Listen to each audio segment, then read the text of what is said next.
ranging from cruise ships to being in serving in the armed forces in entertainment and performance. Okay. But of course, did all of the physical training that surrounded the first Iraq War. So, oh wow, Emily hosts the show. Real fantastic voice. Particularly, we've got a number of Patsy Cline songs that are featured in Act 1, and just has a beautiful, solid voice. Emily was in the show as a Burning Hill singer in the first half of the 1990s, and then last year came back as a co-host, and now hosts the show this season. So very cool. So tell me, now you've been there for 15 summers, and you know, every year there's a new crew that you work with, and how does that work? 'Cause, I mean, every year you have like a new crew that you have to work with to put together the Medora musical. Mm-hmm. Well, I have to tell you, Kilee, that's one of the most enjoyable things about my job as the amphitheater manager is I've met so many incredible people over the years, both, you know, audience members of folks who come to attend the show, as well as the people who are involved in producing the show, from the stage crew who's there, changing scenery all summer, to the performers, and the talent that comes in to design the scenery and lighting and sound and props and costumes prior to our opening. So okay, it's fun. And that's, you know, another one of the things that keeps the show fresh is if you have a set designer who's working on the show for 5 seasons. Yeah, that would make sense. He's going to use his ideas. You know, the first couple of years he's still learning and getting a grasp on the show. But after a few more years, you're probably ready for someone fresh. And that designer is ready to maybe go on and work on a different show. So we've got someone new to come in. So now tell me, you have so many years where you've been at the Medora musical. Is there any like specific story or memory that just trumps them all? It's hard to think of just one. I can tell you. Give me a couple then. A consistent theme is weather. You know, be it during rehearsals earlier this season. I enjoyed probably one of the most incredible nights at the theater. Just wonderful temperature. We're lucky to not have a lot of bugs at the amphitheater, so didn't have to worry about that. Nice calm evening, clear sky. And one of our scenes takes place on the hillside beside the seating area. And as they were rehearsing that for the first time, the moon dropped behind and it was backlit and just gorgeous. Yeah, you can't do that inside. That's one of the things about our show is the theater contributes just as much to the success of the show as the onstage talent. The scenery is just amazing, and every single night, I mean, I remember like when it got darker and darker and darker, and then you have Teddy Roosevelt on the horse on that one Badland hill just coming down with the spotlight. I mean, It's amazing. Exactly. Yeah, it was interesting. A few weeks ago, it was a very dark night. We didn't have a lot of moonlight, and exactly what you just said. TR on horseback appeared on the hill beyond the theater, and you couldn't see anything but that horse and the guy on horseback just up in the middle of darkness. It was pretty incredible. So that, like I say, it's hard to think of one or two moments or stories, but those are the things that come to mind, are those, you know, certain nights as you just experience the show as it evolves. So how do you guys like deal with weather? Because I mean, when it does rain like crazy, what is it that you guys do to try and alleviate it for all the people that are there to enjoy the show? Well, you know, we do whatever we can to keep people comfortable, and we started off this year very fortunate. The past few years we've had a number of shows that we've had to cancel because of heavy rain, and this year kicked off in a much better way. One of the things this season, we opened on June 10th. You opened a week later. Yeah, compared to exactly the first few days of June, and a lot of that decision had to do with that exact thing, you know, having more comfortable nights for the audience. And the trade was that this year we'll run then until September 10th instead of closing. Okay, so you're going to close on Labor Day, so we'll have an extra bonus week, is what I'm saying. I'm glad to hear that, because I was kind of wondering if you guys would be going a week later. So exactly, and the fall is a beautiful time to be in Medora, both for the show itself and enjoying the national park and the Bully Pulpit Golf Course and all of those things. So what else is new in Medora this summer? What are other things that people can expect? Well, it's not necessarily new this summer, but the Rough Riders Hotel, if you haven't experienced, I hope that you beautiful. will. The project came together well, the service and the quality of the rooms and all of that. Like I said, it's not new this summer, but opened last year fully, and it's still very new to us. So, that's the big thing, and that was a huge project. So, what other events are going on towards the end of August and September that people can possibly be part of? Well, we've got a number of fall events. There's a Dakota Air. Gosh, I blanked out for a second. Dakota Air live radio event at the theater on September 17th. Oh, and what is that? It's a new thing that is being produced by a group out of Fargo, but kind of a variety radio show, so it'll be recorded and replayed.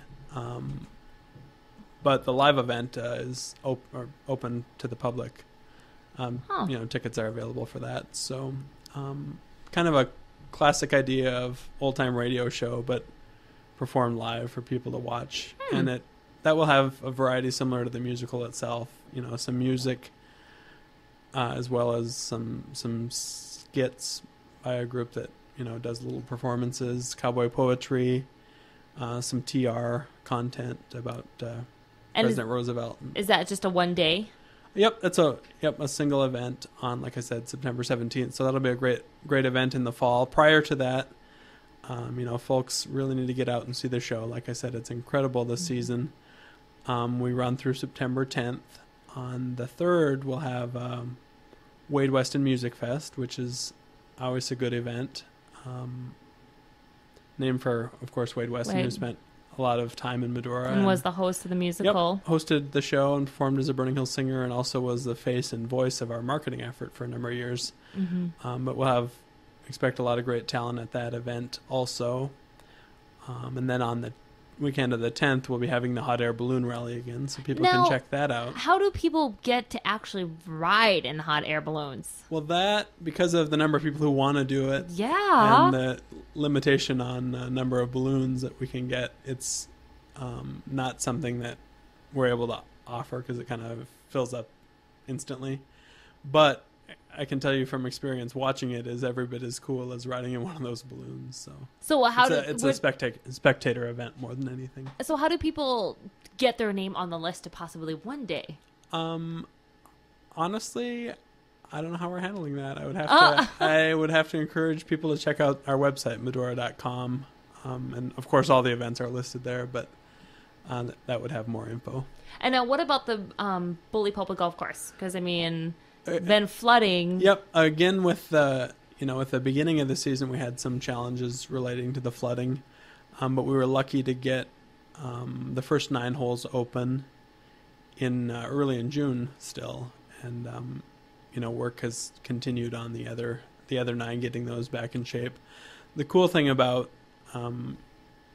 there's a few good things I think about getting it open. One is that so many golf courses have faced flooding, so there's people that just want to be able to golf. Just want to be able to. They need to golf anywhere. Exactly. They just want to golf. They need a golf fix.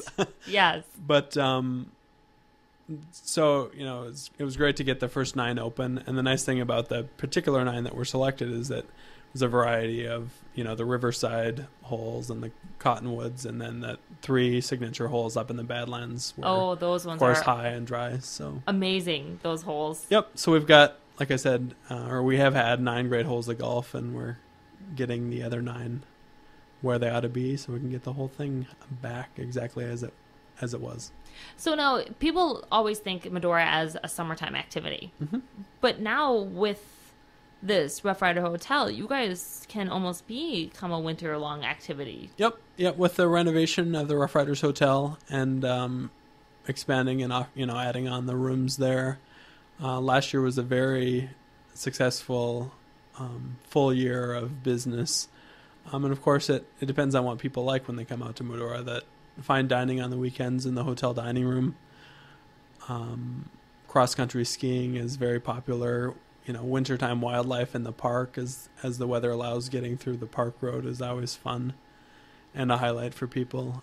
So it just, with each season comes variety, I guess. So now you've been out there again for so many years. What are your favorite activities to do in Medora? Well, of course, I love going to the Medora musical. Of course, you gotta say that. Of course, you only work up there every single night. Right. But just kind of depends on the person. There's so many great attractions during the day in Medora. Everything from a guided historic walking tour to Bully the Play, which is, of course, about President Roosevelt. Variety shows on the weekends with a comedy corner, visiting the museums at the Cowboy Hall of Fame and the Chateau de Moras. The National Park is certainly a highlight year-round. Well, and the gift shop up by the amphitheater, I mean, that's kind of a mini museum. It is, yep. Our visitor center now, which has been open in just a couple of years, tells about the history of the theater and the show in a more complete way than I tell about it. Lots to see and do. It just depends. And, of course, for the adventurers, horseback riding, hiking, and then the Madehe Trail was something that you always love to ride. Mountain biking is so much fun. Yeah. So much fun. Okay, so now we got just a few more minutes left. One question I do have to ask, because it is near and dear to my heart, is Sheriff Bear in the musical this year, and who is playing Sheriff Bear? Well, Sheriff Bear is in the show, of course, and is the kids' favorite. I cannot divulge because Sheriff Bear is a live bear. Absolutely. Exactly. Yeah. Sheriff Bear. There is nobody that's playing Sheriff Bear but Sheriff Bear. Exactly. Very cool. And now, one more quick second. Tell people how they can get to Medora. What do they need to do in order to order tickets? Or also, you guys are a nonprofit to donate to the foundation. Yep. How do they go about doing all this? Yep. As I said, the Theodore Roosevelt Medora Foundation celebrates its 25th anniversary this year. It was founded by Harold Schaefer in 1986.